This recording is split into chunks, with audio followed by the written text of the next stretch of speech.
आप अपने व्यक्तित्व को इस प्रकार बनाइए कि महिलाएं आपके साथ में सुरक्षित महसूस कर। मेडिटेशन करने के लिए प्यारा सा दीपक। गाइस, अपना फर्स्ट स्लॉट शुरू होता है मैपिंग के साथ करंट अफेयर का। एजुकेटर की वीडियो फॉलो कर लीजिए और अब शुरू करते हैं अपना fourth slot. You can see the weather, जिनका नाम है गोपी। प्यारी सी पकौड़ी। बट अभी हमारा लास्ट स्लॉट बचा है। गुड मॉर्निंग चैंपियंस, जय Shri Krishna. I hope all I doing well. तो स्वागत है आप सभी का एक और प्यारे से ब्लॉग के अंदर। तो ये ब्लॉग भी हमारा फर्स्ट ब्लॉग की तरह काफी ज्यादा इंटरेस्टेड और मजेदार होने वाला है। तो चलिए अपने ब्लॉग को कर लेते हैं शुरू। और मॉर्निंग का टाइम हो रहा था 6 o'clock और मैं उठ चुकी थी। उठते ही सबसे पहले हमने किया धरती माँ को प्रणाम। उसके बाद मैं फ्रेशन अप हुई और फ्रेशन अप होने के बाद मैं डायरेक्टली बैठ जाती हूँ मेडिटेशन करने के लिए। अब मेडिटेशन हमें क्यों करनी चाहिए, इसके क्या बेनिफिट्स होते हैं, इन सब बातों की चर्चा हमने अपने फर्स्ट ब्लॉग के अंदर की थी। तो आप में से जिसने मेरा फर्स्ट ब्लॉग नहीं देखा है तो मेरे YouTube चैनल पे जाकर के फर्स्ट ब्लॉग चेकआउट कर सकते हैं, जो कि काफ़ी ज़्यादा इंटरेस्टेड ब्लॉग था। मेडिटेशन फिनिश करते ही I had took the shower. Then उसके बाद हमने भगवान जी के स्थान को क्लीन किया। क्लीन करने के बाद में भगवान जी के पास जलाया हमने एक प्यारा सा दीपक।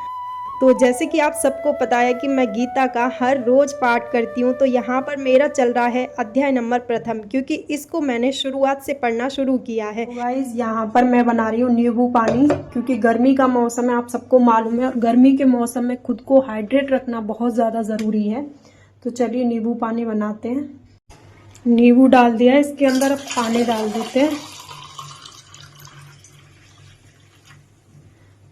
इससे ना हमारी बॉडी काफ़ी हाइड्रेट रहेगी। उसके बाद मैंने प्रिपेयर की अपनी टू डू लिस्ट। देखिए, टू डू लिस्ट बनाने से ये बेनिफिट होता है कि आपको क्लैरिफिकेशन रहता है कि आपको किस सब्जेक्ट को कितना टाइम अलॉट करना है और उस पर्टिकुलर सब्जेक्ट से कौन से टॉपिक्स आपको पूरे दिन में क्लियर करने हैं।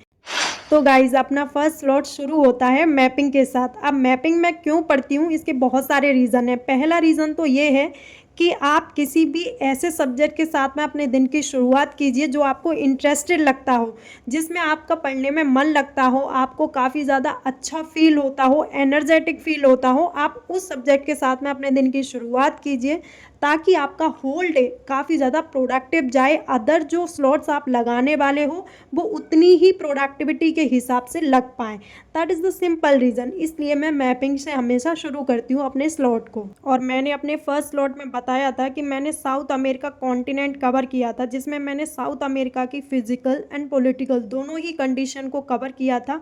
अब मैं करने जा रही हूँ नॉर्थ अमेरिका कॉन्टिनेंट।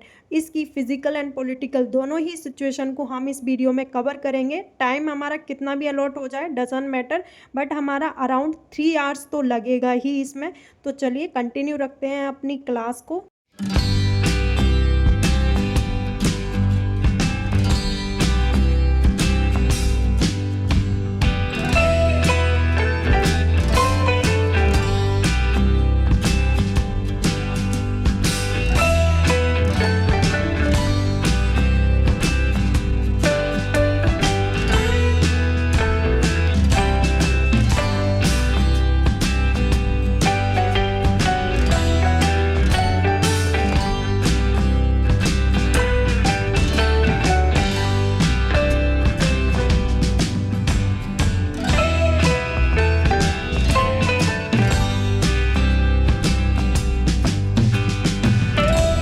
उसके बाद हमने शुरू किया अपना सेकंड स्लॉट, जो था करंट अफेयर का। और करंट अफेयर मैं कवर करती हूँ ओनली IAS से। वहाँ पर सुमित सर काफ़ी अच्छे से एडिटोरियल कवर कराते हैं। देखिए, हम में से ऑलमोस्ट लोग करंट अफेयर पढ़ते हैं, लेकिन उस करंट अफेयर को जब तक आप GS के सब्जेक्ट से कनेक्ट नहीं कर पाओगे तो फिर करंट अफेयर पढ़ने का कोई मतलब नहीं है। और इसके लिए आपको किसी एजुकेटर को फॉलो करना ही चाहिए मेरे अकॉर्डिंग, क्योंकि एजुकेटर ना सिर्फ किसी पर्टिकुलर न्यूज़पेपर की न्यूज़ को बताएंगे, बल्कि बहुत सारे न्यूज़पेपर की कटिंग लेके आते हैं, वहाँ से न्यूज़ को एक्यूमुलेट करते हैं, तब जाके वो आपको समझाते हैं। तो बेटर ये होगा कि आप इनिशियली अपनी प्रिपरेशन स्टार्ट करना चाहते हैं तब भी एडिटोरियल आपको फॉलो करना चाहिए। Apart from that, during your preparation तब भी आप एडिटोरियल पढ़िए, उसको स्किप मत कीजिए, ताकि आपकी अंडरस्टैंडिंग लेवल काफ़ी अच्छे से डेवलप हो जाएगी। तो गाइज, अपना सेकंड स्लॉट कर लिया है कंप्लीट। उसके बाद मुझे थोड़ी थोड़ी भूख लगने लगी थी और मैंने हेल्दी फूड के नाम पे काट लिया था कुकम्बर। तो चलो इसे फिनिश करते हैं। So welcome to my third slot. और ये स्लॉट हमारा काफ़ी ज़्यादा हेक्टिक होने वाला है, क्योंकि मैंने आपको पहले ब्लॉग में बताया था कि मैंने ऑलमोस्ट 7 to 8 आवर्स की मैराथन क्लास कंप्लीट की थी, जो थी हमारी पॉलिटी सब्जेक्ट की। सिमिलरली अब मैं बुक से करने वाली हूँ, क्योंकि वो क्लास मैंने कंप्लीट की थी एजुकेटर से। अब मैं आपको डिफरेंस बता देती हूँ कि बुक पढ़ने में और एजुकेटर से क्लास लेने में क्या डिफरेंस होता है। तो देखिए, जब आप एजुकेटर से पढ़ते हैं तो आपकी कॉन्सेप्चुअल क्लैरिटी काफ़ी अच्छी हो जाती है रिगार्डिंग द सब्जेक्ट। किसी भी पर्टिकुलर सब्जेक्ट को आप पढ़ रहे हैं, उसकी कॉन्सेप्चुअल क्लैरिटी के लिए आप एजुकेटर की वीडियोस फॉलो कर सकते हैं। अपार्ट फ्रॉम दैट, जब आप बुक पढ़ते हैं तो आपके वर्ड्स का क्लैरिफिकेशन, आपके सेंटेंस का क्लैरिफिकेशन, ये सारी चीज़ें आपके अंदर डेवलप होती हैं। फॉर एग्जाम्पल, जब आप आंसर राइटिंग करेंगे तो आपको वहाँ क्या चाहिए होगा, आई नो कि कॉन्सेप्ट जो क्लैरिटी होनी चाहिए, बट आपके वर्ड्स, आपके सेंटेंस भी क्लियर होनी चाहिए साथ के साथ, है ना। तो ये आपके आएंगे बुक पढ़ने से। तो बुक को आप स्किप नहीं कर सकते हैं, आप कितना भी एजुकेटर की मैराथन क्लास फॉलो कर लीजिए, बट जब तक आप बुक नहीं पढ़ेंगे तब तक आपके सेंटेंस क्लैरिफिकेशन नहीं होगा, जिसकी ज़रूरत हमारी आंसर राइटिंग में पड़ेगी ही पड़ेगी। तो आप बुक भी फॉलो कीजिए, लेकिन बुक पढ़ने से पहले अगर आपका रिदम खराब हो चुका है तो आप एजुकेटर की वीडियो फॉलो कर लीजिए, ताकि आपकी वहाँ से अंडरस्टैंडिंग डेवलप हो जाए regarding the subjects.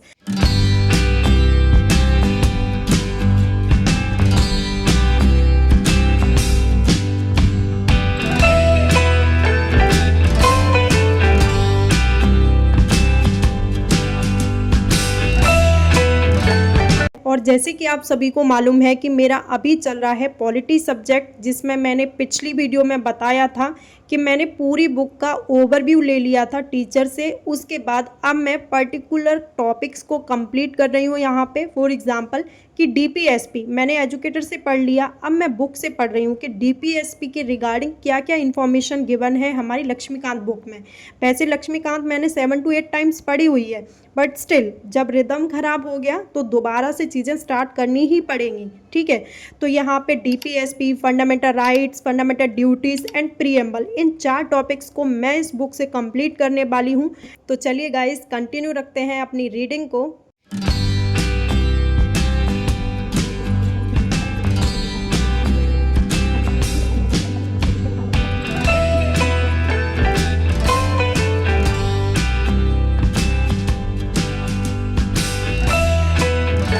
So finally guys, हमारा ये स्लॉट भी हो चुका है कंप्लीट, जो कि अनबिलीवेबल स्लॉट होता है ये मेरे लिए, क्योंकि इसमें 7 to 8 आवर्स की पढ़ाई करनी ही पड़ती है। तो यहाँ पर भी मुझे 7 से 8 घंटे का टाइम लगा है, तब जाके मैंने इन टॉपिक्स को क्लियर किया है। But I am very happy कि मैंने इन 4 टॉपिक्स को अपनी टू डू लिस्ट में मेंशन किया था और कंप्लीट कर लिया है। उसके बाद हमने लगभग 15 मिनट का ब्रेक लिया, जिसमें बनाई हमने प्यारी सी चाय, क्योंकि अगला स्लॉट भी हमें शुरू करना है। So hey everyone, I am back. और अब शुरू करते हैं अपना 4th स्लॉट, जो होने वाला है हमारा सी सेट का। और सी सेट में हमारा चल रहा है नंबर सिस्टम। नंबर सिस्टम बहुत लेंदी टॉपिक है, क्योंकि ये अपने आप में ही बहुत सारे टॉपिक्स को क्लियर करता है। तो ऑब्वियसली इसमें टाइम तो काफ़ी ज़्यादा हमारा लगने वाला है, लेकिन इसको करते हैं।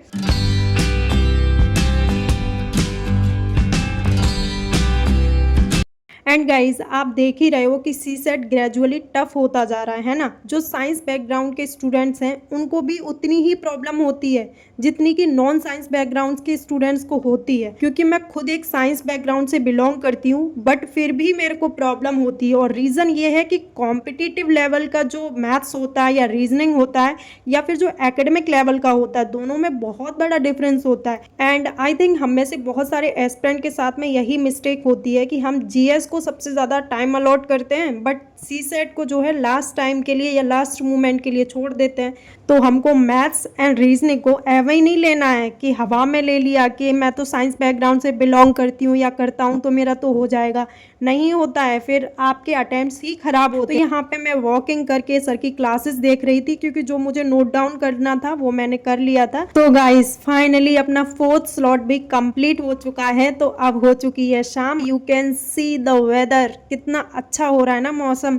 देखिए क्लाउड्स, देखिए कितने अच्छे से बन रहे हैं। इनसे मिलिए, ये है मेरे प्यारे से दोस्त जिनका नाम है गोपी।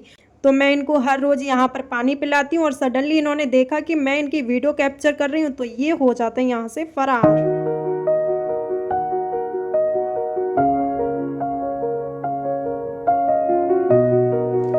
उसके बाद गाइज मैं आ जाती हूँ छत से नीचे और वेदर की कंडीशन को देखते हुए मेरा मन कर गया आज कढ़ी चावल खाने का। फिर क्या था, मैं गई दुकान पे और दुकान से लाई 2 पैकेट, एक छाछ का पैकेट और एक दही का पैकेट। दोनों को मिक्स किया और उसमें डाला कुछ बेसन और फिर से शुरू कर दी अपनी तैयारी कढ़ी बनाने की। और ये हमने कढ़ी में डालने के लिए बना ली थी प्यारी सी पकौड़ी। और ये हमने तड़के के लिए अपना सामान प्रिपेयर कर लिया था, क्योंकि कढ़ी बनने के बाद हम लगाएंगे एक अच्छा सा तड़का, है ना।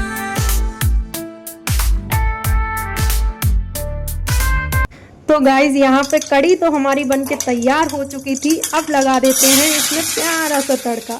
सो finally guys you can see here, हमारा खाना हो चुका है रेडी। आप भी खा सकते हैं मेरी तरह बना के। और फिर मिलते हैं नेक्स्ट स्लॉट के अंदर खाना फिनिश करने के बाद में, है ना। एंड गाइज अपना डिनर हो चुका है फिनिश और इस समय थोड़ा सा टायर्ड फील कर रही थी मैं, आलस आ रहा था। बट अभी हमारा लास्ट स्लॉट बचा है जिसको कंप्लीट करने के बाद ही हम अपने ब्लॉग को एंड करेंगे। तो चलिए शुरू करते हैं अपना लास्ट स्लॉट जो होने वाला है हमारा PYQ का। और PYQ की क्या इंपॉर्टेंस है शायद मुझे बताने की ज़रूरत नहीं है, क्योंकि अगर आप पढ़ते ही जा रहे हैं आपको कुछ भी नहीं मालूम कि एग्जामिनर कितनी डेप्थ में क्वेश्चन पूछने वाला है, कहाँ से क्वेश्चन आने वाला है, थीम्स नहीं आपको पता है, तो फिर एग्जामिनेशन हॉल में आपको सारी चीज़ें नई नई सी लगेंगी। आपको पता ही नहीं लगेगा कि ये क्वेश्चन कहाँ से आया है। तो इसके लिए बेटर ये होगा कि PYQ लगाइए हर रोज़, चाहे उसके लिए आप 1 से 2 घंटा निकालिए, बट निकालिए ज़रूर, ठीक है। तो चलिए कंटिन्यू रखते हैं अपनी स्टडी को।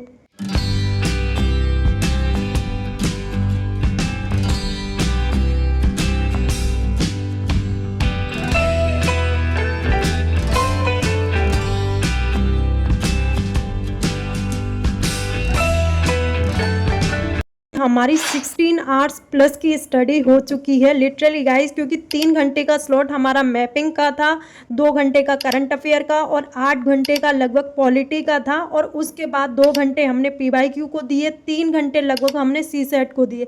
तो इस तरीके से सारे आवर्स को अगर हम एड ऑन करेंगे तो 16 आवर्स प्लस की हमारी स्टडी हो चुकी है आज। तो literally I feel like very tired right now.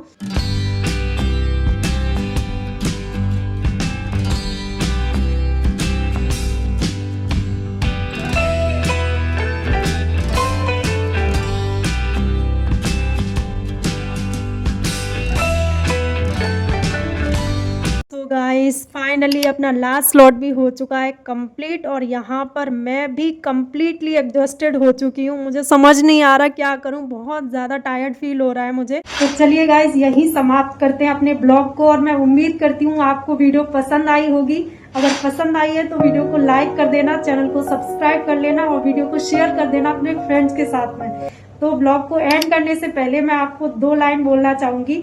तो पहली लाइन तो मेरी वॉइस के लिए है कि आप अपने व्यक्तित्व को इस प्रकार बनाइए कि महिलाएं आपके साथ में सुरक्षित महसूस करें, ना कि असुरक्षित। एंड सेकंड लाइन उन सभी एस्पिरेंट, उन सभी स्टूडेंट्स के लिए है जो प्रिपरेशन कर रहे हैं कि आप हर रोज अपने आप को एज अ ऑफिसर ही ट्रीट कीजिए, क्योंकि आपके द्वारा किया गया ये मैनिफेस्टेशन ही एक दिन आपको आपकी लक्ष्य की प्राप्ति कराएगा। तो हमेशा सोचते रहिए, अपने आसपास हो रही गलत चीजों के खिलाफ हमेशा अपनी आवाज बुलंद कीजिए, है ना।